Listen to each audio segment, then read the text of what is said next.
네, 양미숙의 친절한 미숙 씨 오늘도 부산 참여연대 양미숙 사무처장님 저희 스튜디오에 함께 하고 계십니다. 안녕하십니까? 안녕하십니까? 네, 안녕하십니까? 네, 부산시 의회 마지막 행정사무 감사를 앞두고 부산시민사회가 시정 전반의 문제를 짚는 감사 의제를 제시를 했는데요. 네. 이 내용들을 오늘 좀 살펴보도록 하겠습니다. 11월 5일부터 2025년 부산광역시의회가 부산시를 대상으로 행정사무감사를 진행하는데요.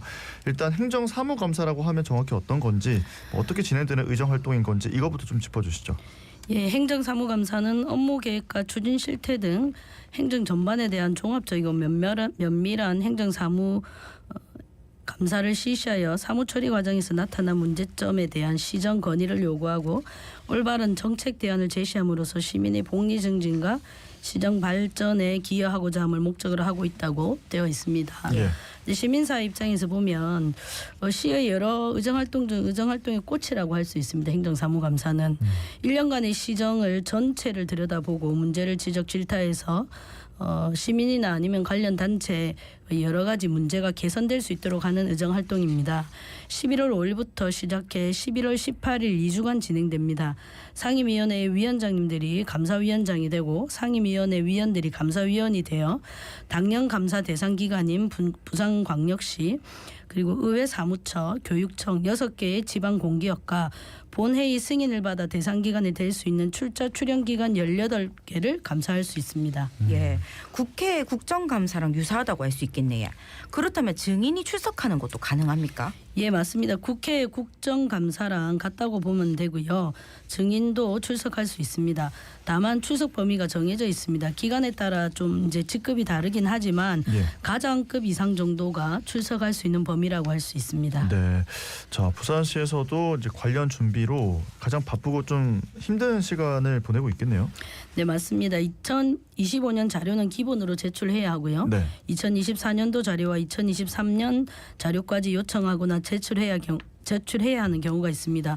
이렇게 준비한 자료를 의회에 제출하면 그것을 가지고 시의회에서 각 상임위에서 의원별로 질의를 하고 대안을 요구하기도 하고 경우에 따라 별도의 자료를 다시 요청하기도 합니다. 그렇다 보니 수많은 자료가 요청되지만 자료가 부실하거나 하는 경우도 종종 있고 이 부분에 대해서 질타를 하는 경우도 많습니다. 예, 부산시의회가 부산시와 각종 기관들을 감사하는 행정사무감사에 시민단체가 의제를 발표했다고 하는데 어떤 활동입니까? 예, 뭐 시의회는 항상 열려 있다고 하지만 시민들과 이제 시민단체가 사실 시의회와 소통하고 이런 것이 좀 일상적으로 벌어지진 않습니다. 예. 그래서 행정사무감사 기관을 통해서 지역의 시민단체 노동조합이 모여 최근에 문제가 있거나 이해관계가 있는 의제를 시의회가 행정사무감사 시기에 다루어서 문제를 드러내고 개선을 이끌어내는 역할을 요청하는 활동을 매년 하고 있습니다. 2025년에는 시민단체 노동조합 등 16개 단체가 모였는데요. 실제로 이제 연대체가 포함되어 있기 때문에 50여 개 단체가 함께 2025년 행정사무감사 대응을 위해 57개의 의제를 지난 10월 16일 기자회견을 통해 발표하기도 했습니다. 네. 예. 자 많은 단체들이 모여서 57개가 되는 의제를 발표하고 또 시의회에 요구를 하는 건데 어떤 의제들이 다루어졌는지 궁금하거든요. 네, 좀 많은 의제가 다루어졌습니다. 일단 분야를 나눠서 말씀드리면요. 네. 난개발 분야, 시장 공약 및 시책 사업, 시민 안전, 청년 문제, 주거 문제, 노동 관련, 교통, 복지, 보건의료, 환경, 교육, 그리고 관광, 여석, 지역 경제, 행정 등 다양한 분야의 57개의 의제인데요. 네. 2025년 또는 그 전부터 논란이 되었던 의제를 포함하고 있습니다. 먼저 난개발 분야를 살펴보면 부산시가 추진하고 있는 낙동강 하구 도시공원 문제를 지적했고요. 예. 북항 재개발이 지금 한창 진행 중이지 않습니까? 네. 그런데 작년에 뇌물과 유착으로 아파트 단지 개발로 변질되고 있다라는 감사원의 감사 지적이 있었습니다. 그래서 이렇게 변질되고 있는 부분이 당초 계획대로 사업이 잘 진행되라는 감사원의 요구가 있었거든요. 예. 그래서 이런 것들이 잘 이행되고 있는지 확인할 것을 요구하는 내용도 담겨져 있습니다. 그리고 이제 자갈치에서도 많이 다루었습니다만 민간 사업자가 철회했던 이기대 입구 고층 아파트 건립 문제를 이번에 다루고 있습니다. 이렇게 다룰 수밖에 없는 건 이 고층 아파트 건립이 조건부로 승인이 되었습니다. 예. 여전히 논란인 환경 문제 그리고 경관 문제 그리고 특혜 문제를 지적하고 있고요. 지금 항년산 난개발도 마찬가지입니다. 조건부로 승인이 된 상황이거든요. 예. 항령산의 케이블카만 들어서더라도 환경이 파괴될 수밖에 없습니다. 근데 이 외에도 정상을 비롯해서 각 구간마다 각종 시설이 들어섭니다. 그러면 지금과 같은 항령산의 모습을 더 이상 부산 시민이 볼 수 없게 되는 상황이 발생하고요. 근데 이런 상황이 발생하게끔 한 것이 사업자의 꼼수인지 공무원과 전문가의 조언인지는 모르겠지만 한 사업을 두 개로 쪼개서 도시계획위원회 승인을 조건부로 받았습니다. 이거는 이제 꼼수라고 지적하지 않을 수 없고요. LCTU 사업자가 부산을 위한 사업도 아니고 환경을 보존할 생각도 없는 사업을 도시계획위원회에서 제대로 된 검토도 없이 승인해 줌으로써 부산을 난개발로 몰아가고 있다고 할 수 있습니다. 이러다가 정말 부산에 있는 수려한 경관들, 산, 바다, 강이 온통 고층의 건물과 아파트로 다 변하는 건 아닌지 하는 우려를 금할 수 없습니다. 이런 부분을 부산시의회가 지적해 주기를 바라는 마음에서 의제로 포함했습니다. 예. 예. 시장 공약 시책 사업 중에 2030 부산 세계박람회 백서 비공개, 과도한 어린이 복합 문화공간 들락날락 조성이 의제로 제안됐는데 요거는 어떤 내용입니까?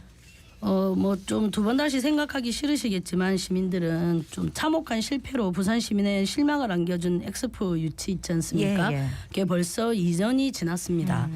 관련 백서가 제작되었다라는 소문이 있습니다. 예. 풍문도 있고 네. 하지만 시의회에서 정보 달라고 했을 때 주지도 않고 있고요. 예. 시민사회가 정보 공개했을 때도 네.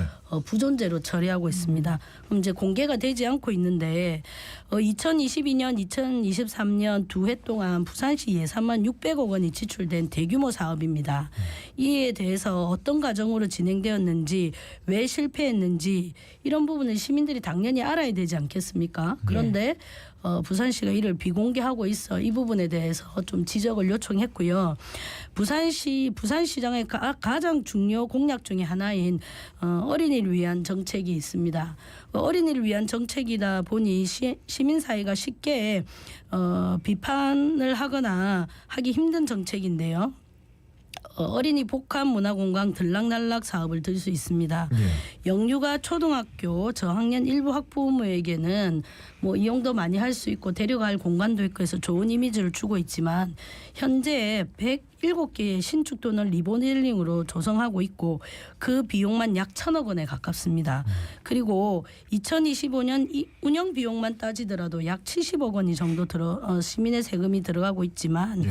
초등학교 고학년, 중학생, 고등학생들이 이용할 공간이 없는 문제 최근 전국적으로 미디어홀이 되게 유행입니다. 예. 이 부산시청 들락날락의 경우도 큰 미디어홀이 있거든요. 네. 근데 작년에도 이 프로그램 비용이 8천만 원, 올해도 8천만 원이 들어갔습니다. 그러면 이런 비용이 매년 반복적으로 들어가지 않겠습니까? 예. 근데 이렇게 건립 비용과 운영 비용이 많이 들어가는 107개의 들락날락이 앞으로도 200여 개가 더 만들어질 예정이라고 하거든요. 예.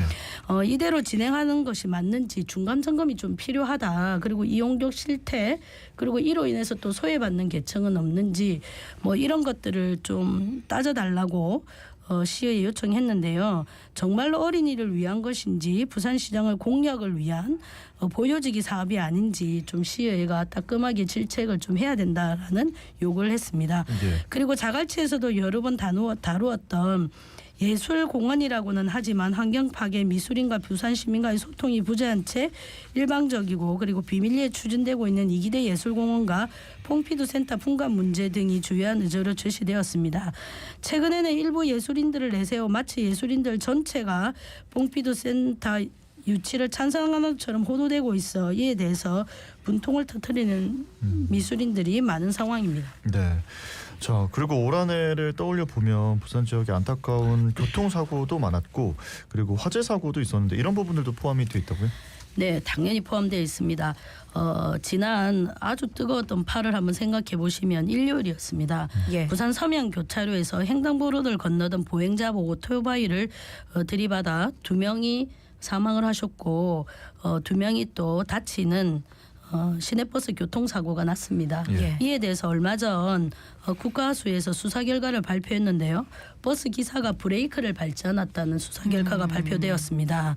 근데 이 문제를 그 한 버스 기사의 문제로 치부해버리면 단순한 사고가 되지만 이 뒤에는 또 엄청난 좀 제도적인 문제가 좀 숨어 있습니다. 예. 버스 회사가 정년 퇴직한 후 다시 촉탁 기사를 고용해서 버스 운전을 맡기고 있다는 것이 문제입니다. 그럼 이제 그 정도 이제 한 65세 이상이 다 될 거 아닙니까? 네. 그렇다면 이 기사들한테 제대로 된 임금도 주지도 않는 데다가 그리고 버스 회사의 친소관계에서 고용되고 있다는 문제가 지적되고 있고요. 그리고 이런 분들이 제대로 교육을 받고 있는지 한 회사는 심지어 촉탁 기사가 50%를 넘는다는 노조의 발표가 예. 있었습니다. 그러면 어느 정도 많은지 준공영제이기 때문에 부산시가 이에 대한 관리와 감독이 필요하거든요. 그래서 부산시가 제대로 관리하고 감독하는지 시의회가 따져 물어주기를 요구했습니다. 그리고 올 연초에 반얀트리 화재가 크게 이슈가 됐지 않았습니까? 예. 근데 그 이면에는 단지 화재 사고로만 볼 게 아니라 그 이면에는 현행 건축법의 문제 그리고 인허가 과정의 문제들이 있었습니다. 또 이외에도 올해도 심각했고 앞으로는 더욱 심각해질 폭염과 폭우에 대한 부산시의 형식적이고 즉흥적인 대응이 아니라 사전에 그리고 중장기적으로 대응할 것을 요구했고요. 이외에도 또 올해 노후 공동주택 화재에 대한 발생 원인을 지적한 후에 근본적인 대책을 요구하고 부산 시민을 가장 불안하게 만드는 노후 핵발전소 문제에 대한 부산시의 적극적인 자세를 촉구하기도 했습니다. 예. 자, 오늘 이 시간에 16개 단체가 모여 이 57개 의제를 발표하다 보니까 전체를 다루기에는 시간이 부족할 것 같아 좀 아쉽습니다. 그치요? 예, 맞습니다. 이 외에도 청년 문제, 전세 사기 문제, 생활임금 확대 문제, 땅꺼짐 사고, 돌봄 공백, 부산 의료원에 대한 부산시의 무책임한 정책, 침례병원 공공병원이 늦어지는 문제, 시민의 건강과 생명을 위협할 수 있는 낙동강 녹조 문제, 최근 들어 지속해 문제가 발생하고 있는 축제 문제, 교육 공무직 차별 문제, 일관성 없는 동백점 문제 등이 포함되어 있는데 오늘 전체를 다루기에는 시간이 대단히 부족한 것 같습니다. 네, 예. 지금 하나하나 짚어주시기만 해도 정말 좀 산적해 있는 문제들이 많이 있다는 생각이 들거든요. 이제 16개 시민사회가 행정사무감사에 대응을 해서 기자회견을 진행을 했고 그럼 이제 앞으로 이 이후에는 어떤 활동이 진행되는 건지 여쭤볼까요? 예, 기자회견은 10월 16일 날 진행했었고요. 그리고 네. 지난 금요일입니다. 지난 금요일 시의회 의장단과 간담회를 진행했습니다. 시의회에서는 시의장님 그리고 운영위원장님, 교육위원장님이 참여를 했고요. 예. 부산 지역 시민사회는 14명이 참석해서 각 단체의 의제를 단체 입장에서 설명하는 시간을 가졌습니다.